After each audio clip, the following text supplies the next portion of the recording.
One news channel. आपके प्यार और भरोसे के लिए शुक्रिया।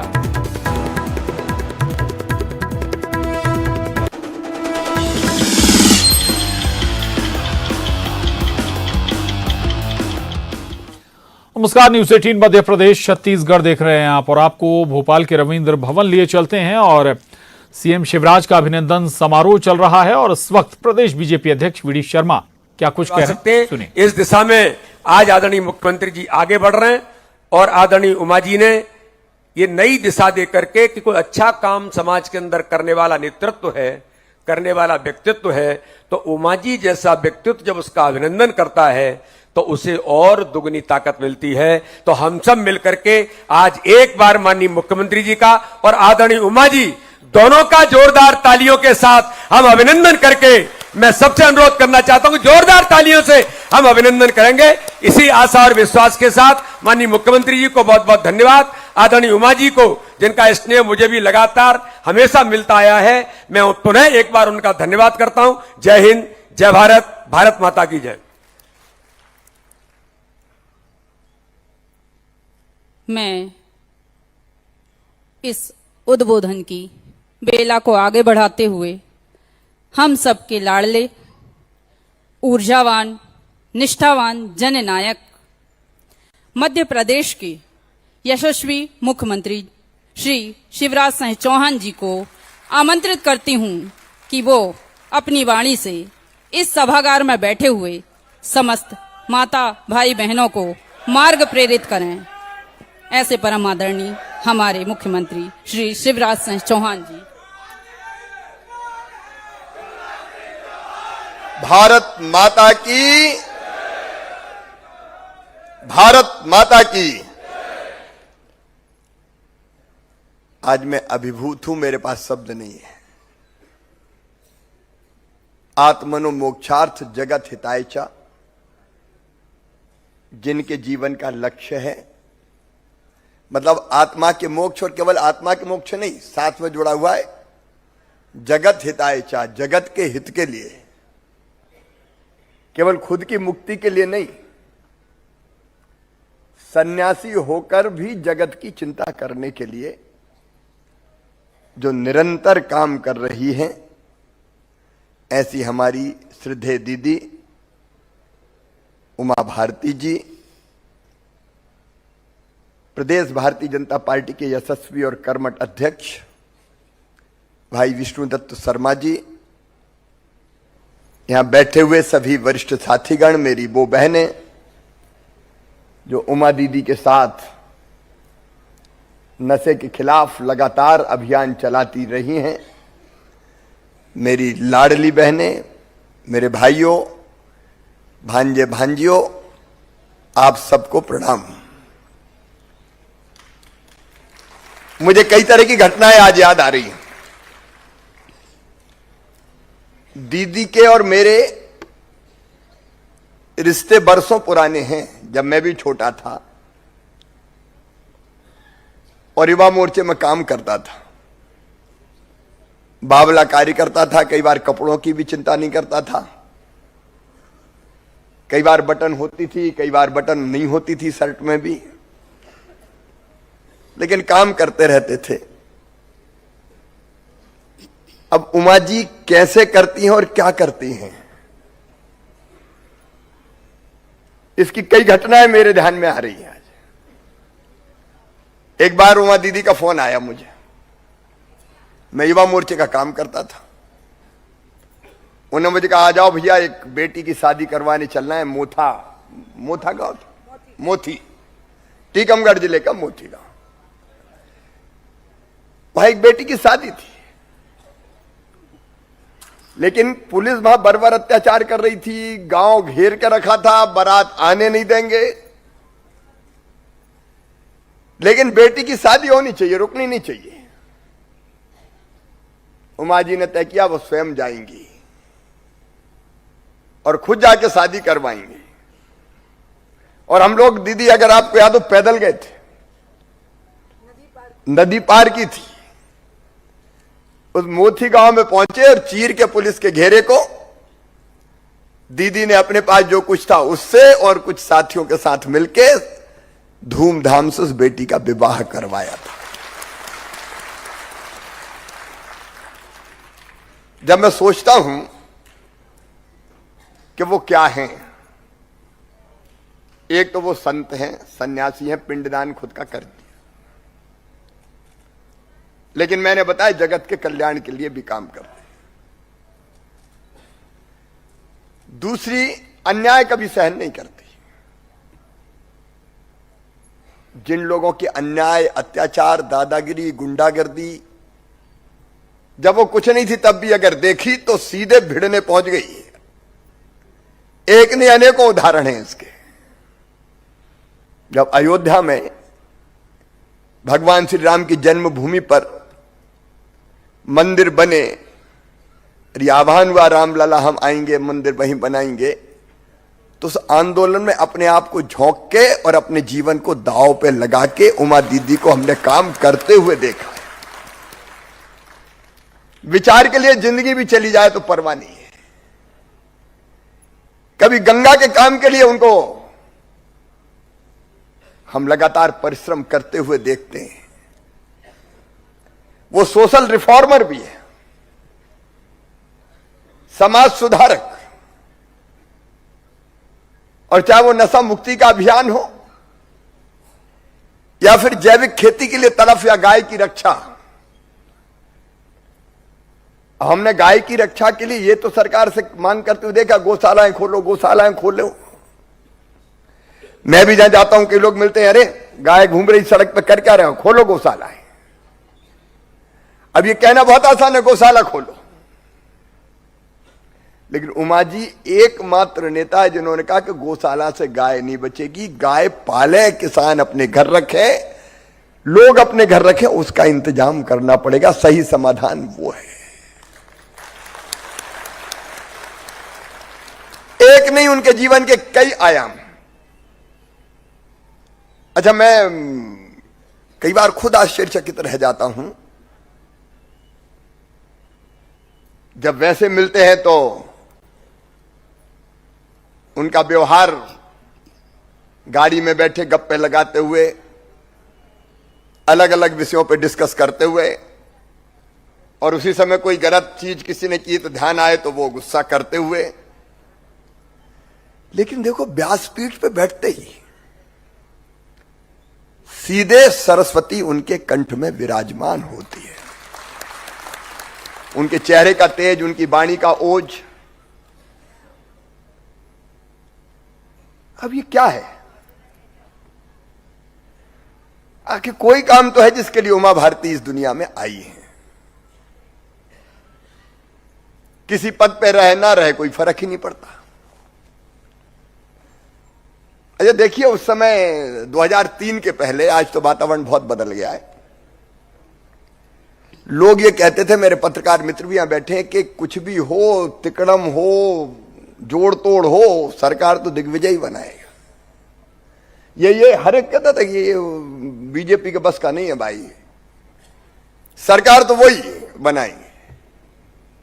लेकिन उस समय मैंने घनघोर परिश्रम करते हुए अपने शरीर को दांव पे लगा के, स्वास्थ्य को दांव पे लगा के, दिन और रात काम करके उस सरकार को उखाड़ के फेंकते हुए देखा है। अगर 2003 में भारतीय जनता पार्टी की सरकार बनी तो उसकी नेतृत्वकर्ता और रणनीतिकार और घनघोर परिश्रम करने वाली योद्धा अगर कोई थी तो दीदी उमा भारती थी। जो सच है वो सच है। अच्छा, एक बात और थी कि सरकारें कहती थी पैसे का इंतजाम कहां से होगा। दीदी मैं आभारी हूं, आपने क्या पूजा की उस समय की, आज तक मुझे पैसे की कमी नहीं पड़ी कभी। तो अजीब देखो, वो कहते थे तनख्वाह नहीं बटेगी। बीच में एक और आए थे 1.25 साल के लिए, वो कहते थे मामा ही लूट ले गया सब, पैसा नहीं है, क्या करूं। लेकिन आज दीदी मैं आपके सामने और माताओं बहनों के सामने कहता हूं, अंतरात्मा से कह रहा हूं, ये कृपा है, शायद आपकी तपस्या का परिणाम। मुझे आज तक कभी पैसों की कमी नहीं पड़ी। सरकार चलाने में पैसे की कमी नहीं, कह दिया और हो गया। अब मन में आए लाडली बहना, मैं किस्सा आपको बताऊं। पहली चीज, क्योंकि मेरे मन में दर्द जो दीदी का और मेरा साझा दर्द है। गांव में हमने मां, बहन और बेटी के खिलाफ अन्याय होते हुए देखा है। सगी मां भेद करती थी बेटा और बेटी में, बेटे को ज्यादा लाड़। मैंने माओ को देखा, लिपनिया दूध निपनिया दूध कौन पिएगा भैया, पी ले शुद्ध दूध, बेटी पानी डाल के चल जाएगा। कंडा तो थापना है, पराए घर तो जाना है। अपने गांव में मैंने महिलाओं को, पतियों को लठ से पीटते हुए देखा है, और जब बचाव की कोशिश करते थे तो वही कह देती थी क्या करूं, अब मेरा आदमी मारे चाहे पीटे। घनघोर अन्याय हुआ है बेटी के साथ, बहन के साथ, और वो दर्द हमेशा मुझे सालता है। क्यों? एक मां की कोख से जन्म लिया तो बेटा बेटी में भेद क्यों? और पाप तो एक और हुआ, कोख को कत्ल खाना बना दिया। पता चल गया कि बेटी आ रही है तो आने के पहले ही दुनिया से विदा कर दो, आने ही मत दो। अब जब मैं मुख्यमंत्री बना तो दो योजना मेरे दिमाग में, एक बेटी की शादी बोझ ना रहे इसलिए मुख्यमंत्री कन्यादान योजना, और दूसरी मुझे लगा कि बेटी अगर लखपति बन जाए तो दुनिया कहेगी, मां भी कहेगी, बाप भी कहेगा कि बेटी को आने दो, इसलिए लाडली लक्ष्मी योजना। लेकिन दीदी मैं लाडली लक्ष्मी बनाने बैठा तो पहली नजर में जब मैंने कहा अफसरों से कि भाई ऐसी योजना बनानी है कि बेटी लखपति हो, तो एक दूसरे को देख के और हंसते रहे मेरी नजर बचा के। उनको लगा कि नया नया आया है तो अभी ज्यादा जोश में है, 2-4 महीने में ठंडा हो जाएगा। सर इम्पॉसिबल, हो ही नहीं सकता। कहां से हो जाएगा? ये कहीं होता है क्या सर? आखिर योजना बनती तो खजाना वजाना देखना पड़ता है, कहां से पैसे लाएंगे? लेकिन मन में संकल्प था कि चाहे जो हो जाए, मैंने कहा मेरे पास लाओ, काय काय में से काटना मैं काटूंगा, लेकिन लाडली लक्ष्मी तो बनेगी चाहे कुछ हो जाए। और बनी, पैसे की कमी नहीं आई। अभी दीदी एक और सामाजिक क्रांति है ये, आपके आशीर्वाद से। मैं देखता था बहनों को 1500 रुपया की जरूरत पड़ी तो पतिदेव से कहा कि जरा माए के जा रही है, 500 रुपया तो दे दो। कहां से ले आऊं? नहीं है, चल। जब देखो तब मांगती रहती है, तो मन में सोच के रह जाए। मन में बेचैनी थी कि बहनें और स्वावलंबी कैसे हो। अब कई काम हुए, 50% रिजर्वेशन स्थानीय निकाय के चुनाव में, 30%। दीदी एक बात और, तो ये पुलिस में 30% भर्ती करने, बेटियों की मैंने मीटिंग बुलाई, सारे पुलिस के अफसर भी बड़े आए और इतना विरोध किया आप कल्पना नहीं कर सकती। ये कैसे करेंगी, ये नहीं हो सकती सर, सिस्टम बिगड़ जाएगा, लड़कियां क्या करेंगी। मैंने कहा लड़कियां वो करेगी जो आज तक लड़के नहीं कर पाए। 30% भर्ती तो बेटियों की होगी पुलिस में, और आप देखो कई जगह चमत्कार कर रही है बेटियां। लेकिन मेरे मन में था ऐसी योजना जो गरीब बहनाओं को राहत दे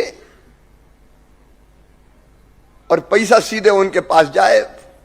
कई दिन तक सोचता रहा। एक दिन रात में सोचते सोचते सवेरे 4 बजे मेरे दिमाग में यह आया कि अगर सीधे 1000 रुपया हर महीना बहन के खाते में डाल दें और 12,000 रुपया साल के मिल जाए तो बहनों को बड़ी राहत मिलेगी। तो दीदी मैंने 4 बजे साधना को जगाया, तो वो थोड़ी कहने लगी कि सवेरे 4 बजे हैं, अब खुद तो सोते नहीं हो, मुझे भी नहीं सोने देते। मैं कहा नहीं, एक योजना आई और मैं किसी को तो शेयर करना है मुझे। और तब मैंने शेयर की और सवेरे फिर मैंने अफसर बुलाए तो फिर कहा इम्पॉसिबल सर। अब उनका पॉसिबल तो होगा चाहे कुछ हो जाए। अब ये ठिकाना नहीं अभी 12,000 करोड़ लगेंगे कि 16,000 करोड़, लेकिन जितने लगेंगे लगेंगे, जून के महीने में बहनों के खाते में 1,000 रुपया आना शुरू होंगे। और अगर पुरुष के खाते में आते तो पता नहीं कहां खर्चा कर देता, कोई ठिकाना नहीं। लेकिन बहन मुझे पूरा पता है कि बच्चों के लिए दूध लाएगी, फल लाएगी, सब्जी लाएगी, दाल लाएगी, और कभी कभी थोड़ा बहुत बचा भी लेगी। पतिदेव को जरूरत पड़ी और पैसे नहीं मिले, मुंह उतरा तो फट कहेगी, गुड्डू के पापा चिंता मत करो, जे ले जाओ। ये तो आनाकानी करते थे, वो खुशी से देगी। एक सामाजिक क्रांति है दीदी। लेकिन आज मैं भी अंतर्मन से बोल रहा हूं, बिना किसी संकोच के। मैं दीदी में क्या क्या देखता हूं। एक मेरी बहन है, सबकी बहन है, हम सब दीदी कहते हैं। मुझसे छोटी है लेकिन दीदी है। दूसरे, मैं दीदी में मां को भी देखता हूं। मेरी मां का स्वर्गवास बचपन में हो गया था, बहुत बहुत छोटा था। लेकिन जब मन बेचैन होता है तो मुझे लगता है कि दीदी की गोद में सर रख दूं और ये मां की तरह मुझे दुलार करे, और वो करती हैं। तीसरी चीज, मैं दीदी में बेटी भी देखता हूं। मैं आज खुल के कह रहा हूं जो मेरे मन में है। मैं एक बेटी देखता हूं जो हमेशा जो ठीक मानती है उसके लिए जिद करती है, जरूरत पड़ती लड़ती हैं। और कई बार जब वो बेचैनी देखता हूं तो मुझे लगता है कि बेटी की तरह प्यार करूं मैं। और चौथी चीज, मैं दीदी में मित्र भी देखता हूं, एक सच्चा साथी, सच्चा मित्र, जो जरूरत पड़े तो कह दे चिंता मत कर, मैं तो हूं।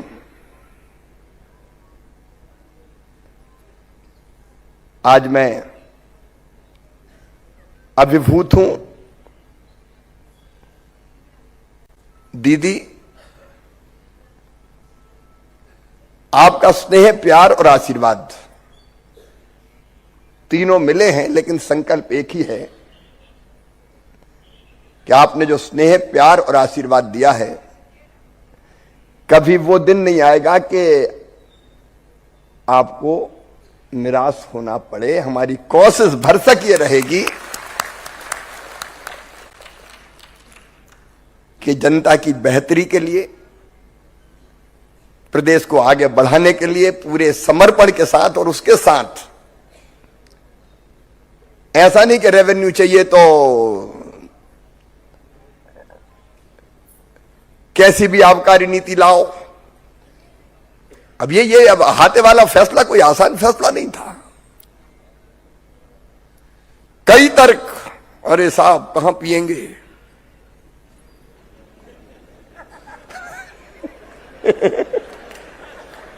अब यही प्रश्न था, कहां पिएंगे?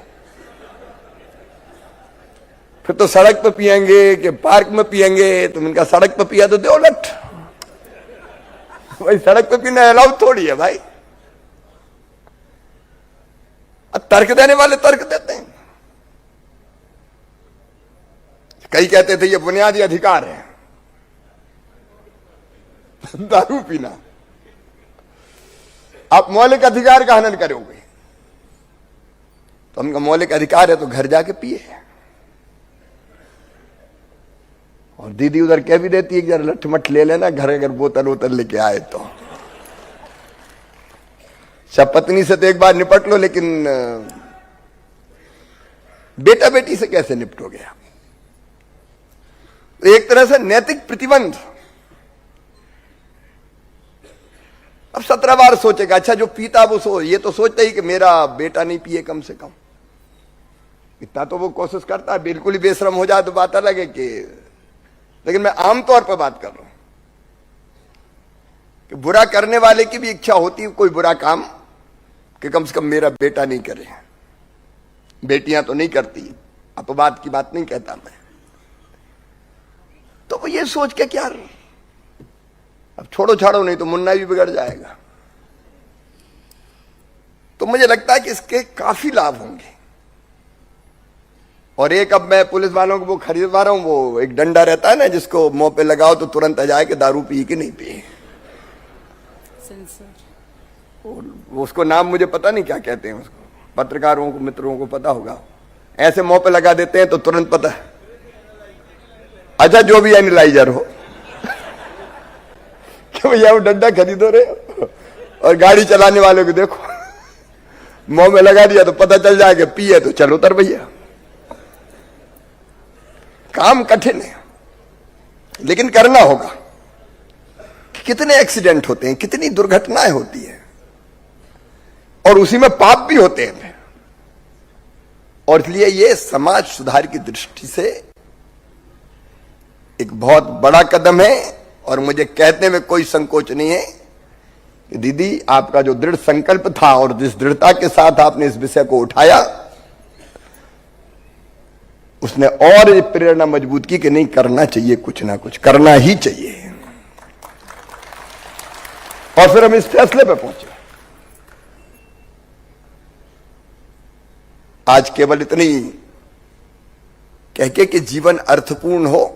आपने जैविक खेती की बात की दीदी, मध्य प्रदेश के लिए यह गर्व का विषय है कि 17.5 लाख हेक्टेयर में जैविक खेती हो रही है हमारे देश में, सबसे ज्यादा 17.5 लाख हेक्टेयर। जैविक की प्राकृतिक भी बढ़ रही है।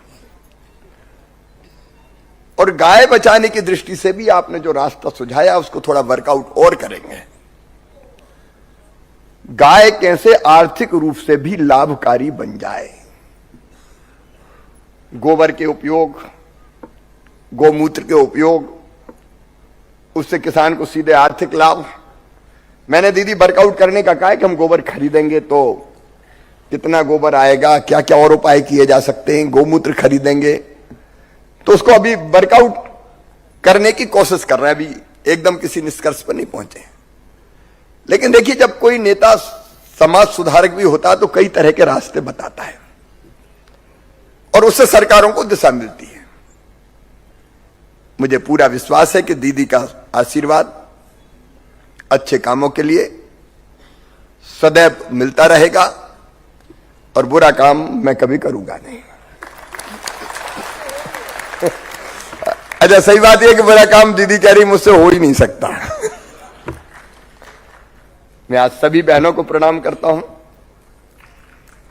आप आज आई, लाडली बहना के क्रियान्वयन में भी आपका सहयोग चाहिए, क्योंकि वो आवेदन वगैरह भरवाना है तो नॉन पॉलिटिकल ताकत भी लग जाए ताकि कोई बहन वंचित ना रहे। और फिर इस संकल्प को व्यक्त करते हुए कि जो बेहतर से बेहतर हो सकता है वो काम करने की कोशिश में कोई कमी नहीं आएगी। और ये अभिनंदन तो एक बहाना था, मुझे तो दीदी का आशीर्वाद लेने आना था। इससे संकल्प और मजबूत होगा। तो एक मजबूत संकल्प के साथ केवल सरकार नहीं चलाना, समाज को सुधारते हुए कैसे आगे बढ़ाएं। अब पेड़ लगाना भी आंदोलन बन गया। देखो, काम लगातार आप करो तो वो काम लगातार वही तपस्या होने लगता है। ये अच्छे काम, और उनमें सबसे प्रमुख काम जो मेरी जिंदगी का मैं सोचता हूं कि मैं क्यों हूं, तो सबसे पहली चीज कोई है तो वो और मजबूत हुई है मेरी, मैं बेटी और बहन के कल्याण के लिए हूं। जो बेहतर से बेहतर हो सकता है करने की हम कोशिश करें, जो बेहतर से बेहतर हो सकता है। उसके परिणाम भी सामने आ रहे हैं। बेटा और बेटी के जन्म में जो अंतर था वो घटने लगा है। तो प्रयास करते तो परिणाम आते ही है। एक बार दीदी मैं आपको प्रणाम करता हूं, आपका स्नेह और आशीर्वाद सदा बना रहे। और आप सबको भी प्रणाम करते हुए, जिन बहनों ने इस अभियान में भाग लिया उनको भी प्रणाम करते हुए अपनी बात समाप्त करता हूं। बोलिए भारत माता की जय, भारत माता की जय, सियावर रामचंद्र की जय, पवन सुत हनुमान की जय, उमापति महादेव की जय, भारत माता की जय, गौ माता की जय। हर हर महादेव। परम आदरणीय हमारे प्रदेश के मुखिया, व्यस्त समय निकालकर आप यहाँ पधारे हैं, व्यस्त समय निकालकर आप यहाँ पधारे हैं, सचमुच आपका हमारे प्रति